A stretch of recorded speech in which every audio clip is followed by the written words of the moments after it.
Well, Merry Christmas and Happy Holidays, everybody. This is the Calvary.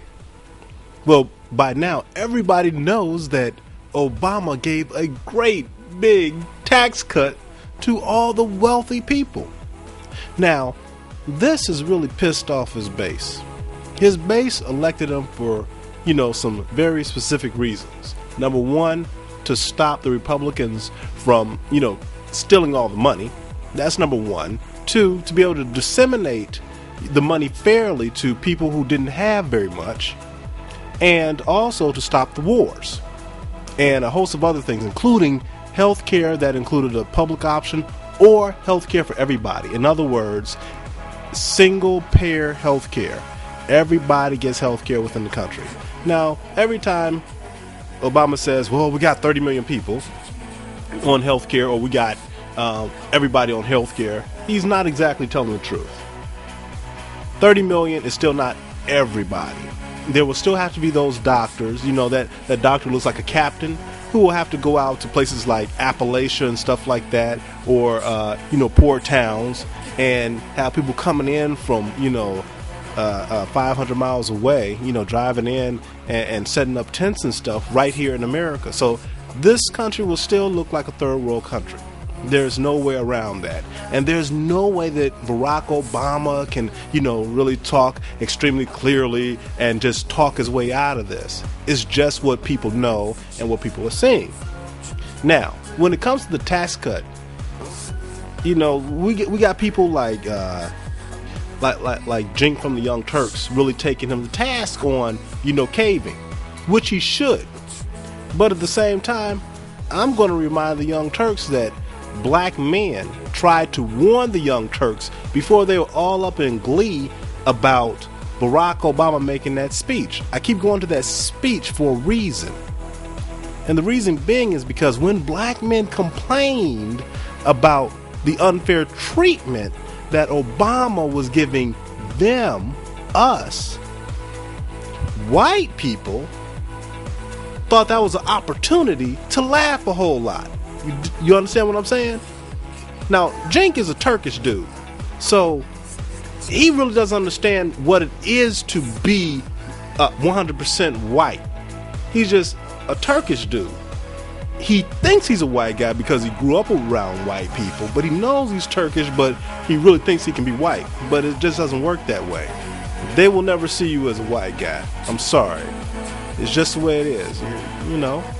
It is what it is. But beyond that, what white people in turn wanted to do to black men were to tell us that Barack Obama was not going to be the president of black people. And they were like, ha ha ha ha ha. And what I want to say to all those white people right now is that Barack Obama wasn't going to be the president of liberals. Yeah. Doesn't feel so good, does it? Yeah. That's what we're trying to warn you about. If this guy was willing to attack us, which is one of him, people just like himself, then he will be willing to use his bluster to attack you too. This type of man is a weak type of man. And that's why I'm putting it squarely on African American women. Because this is the type of man that they create. He doesn't know how to fight the powers that be, the people that he's supposed to fight, the people that we sent him to fight. He will just cave and whimper, and he will talk with a whole lot of bluster afterwards. That's the type of person he is. You all have met these type of people in your day-to-day life. You get into an altercation, and you are righteously in altercation. In other words, somebody started something with you. Well, then this individual comes on over because he feels that he's highly intelligent, and he will take the weapon that you have grabbed to save yourself from this insane individual, whether male or female. He will give that other person a weapon to make it fair. He will give your enemy, the one who started the fight with you, the weapon, and he will call it making it fair. This is not an intelligent man. He has not gauged the situation. Look, I know y'all like, this is not an intelligent man. Well, look at the moves that he makes. These are bad moves. When you find yourself giving the people 13 weeks of unemployment benefits versus 2 years of tax cuts to the wealthy, that's going to blow a hole in our deficit. I mean, it's a staggering amount of money. And then you look at the Huffington Post right here, and this is the article that they write. They say tax cuts signed by Barack Obama packed with obscure stocking stuffers for businesses. Now, I'm a business owner myself, and I have people working for me. But let me go ahead and to be honest, this somewhere in this is supposed to benefit me, but does it? Let's look at what he actually gave to businesses. Washington. The massive new tax cut bill signed into law by Barack Obama is filled with all kinds of holiday stocking stuffers for businesses, tax breaks for producing TV shows, grants for putting up windmills, rum subsidies for Puerto Rico and the Virgin Islands. There's even a tax break for people who want to buy racehorses. Now, I'm just going to stop right there. A lot of y'all have brick and mortar businesses out there. A lot of you all have web businesses out there. But I don't know a lot of y'all who are trying to buy a racehorse or have rum in the Virgin Islands or Puerto Rico. This is some real obscure stuff. And the other part is that homeowners, they feel that are pretty much going to get a lump of coal this Christmas, because in order for them to get a tax break, they got to itemize this year so they can actually get that tax break. If they don't itemize, if homeowners don't itemize their tax breaks, that tax break goes away for them. Now, this has actually been set up for homeowners previously in the past, but it has to be renewed, every year or two. But it can be renewed in an easier fashion, so it's like automatic for homeowners. Now remember, everything fell through in the United States and we went into a deep recession because of what? Because of the housing bubble. So, intelligence, people. Isn't that interesting? But I'm just pointing out to you where his head is at. Now, we had previous indications on which way this guy was going to go before he actually took the presidency. And that's when he voted to give the banks all that bailout money. So his vote has really been consistent in terms of catering to the rich population. Now, there is a win-win for black men. The reality is that, man, guys, y'all just can't listen to African American women. They just talking. The mouths move and just crap comes out. And I'm seeing that a lot of you brothers are just realizing that they're just not a good fit. And it goes into the fact that they have been complicit along with the media to hold black men back or down. Now, if you look at it the way I'm about to present it to you, African American women have been notorious for dogging out black men for being in sports, basically the NBA, football, the NFL, baseball. Well, why y'all gotta always be in sports and this, that, and the other? Why y'all gotta do that? And, brothers are actors. Why y'all gotta just be actors? Why y'all just gotta be performing? That type of stuff. They dog out brothers for succeeding into millionaire status by being football players or basketball players.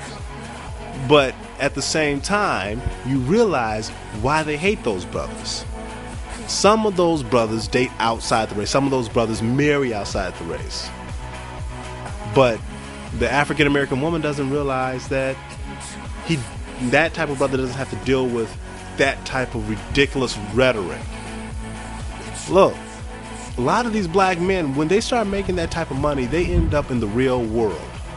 And the real world doesn't cater to African American women. You're talking about 6-7% of the country.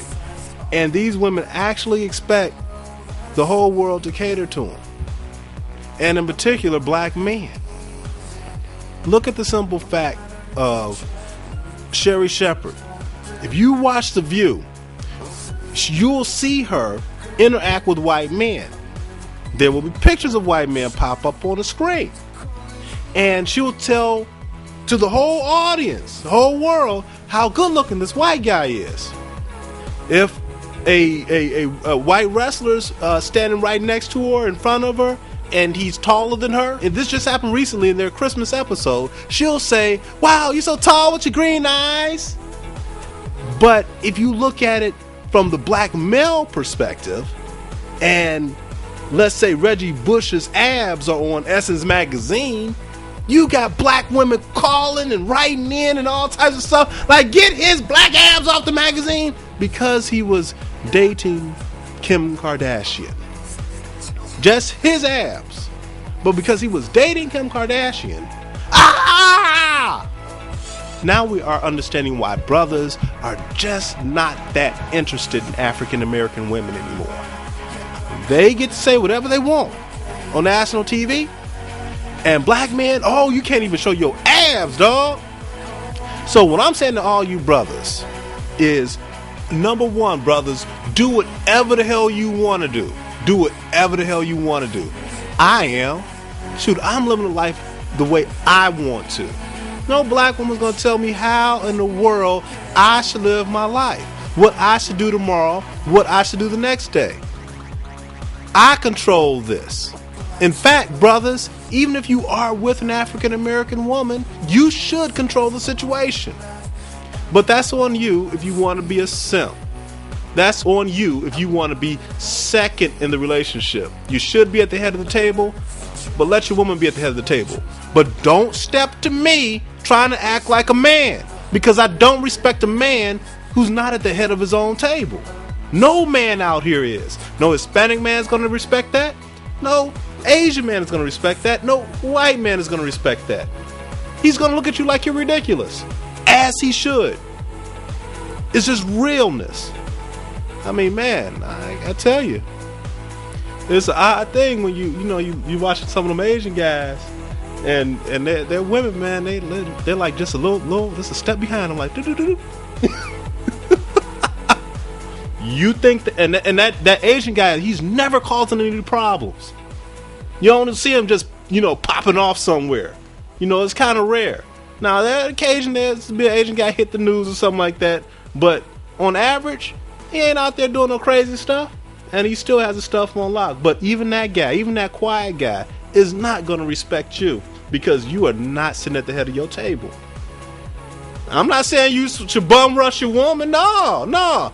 I'm saying sit right there. Sit right there and be a meek man. But don't try and be all huffy and puffy when you see a real man walking down the street, because he has an Asian woman, a Hispanic woman, or a white woman, or he's a brother who just has his life under control, even though he's with an African American woman. He just got a quality woman. Y'all just stuck with these tattooed freaks. Banshees. Embarrassing you at restaurants. Number 2, you millionaire brothers, y'all gonna get this tax cut. The heavy tax cut. The one that everybody wants. You all are in this tax bracket, and I'm talking about in this tax bracket just leaps and bounds over African American women. They're not even really there with you. Oprah just don't count. That's just one woman. But you talking about the whole NFL full of brothers sitting up here, millionaires. We're talking about the NBA, which includes Kobe Bryant. Yes, he's going to get that tax cut. That's right. All the millionaires in the NBA, all the millionaires in baseball, all the millionaire black male actors, they're all going to get this tax cut. And they amount to more than what black females have. In those industries, African American women don't have any clout. This is where African American men have all the clout. And you brothers have to keep it that way. Be in industries where they can't pull you down, where your worth is worth more than their rhetoric, their ridiculous rhetoric. If you brothers sat up there and jumped out of basketball, baseball, football, acting, hip-hop, you wouldn't be able to benefit from any of this. If you had listened to them and said, okay, I'll just get a job at Walgreens, at CVS, what they want you to do so they can keep their control over you. They can go get their little CNA job, get a little extra more money than you can make at Walgreens, and they can lord it over you for the rest of your life. Can you imagine doing that from 25 to 63, 80 years old? Are you kidding me? I'm glad you brothers ain't listening to these fools no more. And it's increasing.